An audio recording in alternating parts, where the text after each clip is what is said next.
বিশ্বকাপ বললেই যে ব্রাজিলের কথা প্রথম মাথায় আসে, সেই ব্রাজিলের সর্বোচ্চ গোলদাতার নামের পাশে নেই কোনো বিশ্বকাপ।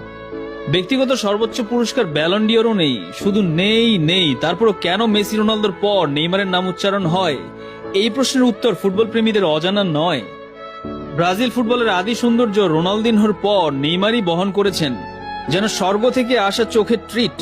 নিখুঁত পাস, চোখ ধাঁধানো ফ্রিকিক কিংবা ভ্যাবাচাকে খাওয়ার মতো পেনাল্টি, কোনো দিক দিয়ে কমতি নেই তার। ক্যারিয়ার জুড়ে যে জিনিসটা কমতি ছিল সেটা বোধহয় ভাগ্যের ছোঁয়া। বড় টুর্নামেন্টের মাঝপথে কিংবা শুরুর আগে ইনজুরি থেকে বাদ পড়া, ক্লাবে বারবার ইনজুরির দখল, ক্যারিয়ার জুড়ে এসবই ছিল মূলত নেইমারের নিত্য সঙ্গী। কিছু কিছু মানুষ থাকেন যাদের সবকিছু পাওয়া উচিত, সবকিছুই যারা ডিজার্ভ করেন, কিন্তু দিন শেষে কোনো না কোনো কারণে পাওয়া হয় না। নেইমার তাদেরই একজন। তাতে কি, দলগত কিংবা ব্যক্তিগত বড় কোনো অর্জন ছাড়াই নেইমার কোটি কোটি ভক্তের যে ভালোবাসা পেয়েছেন, এটাই বা কম কিসে।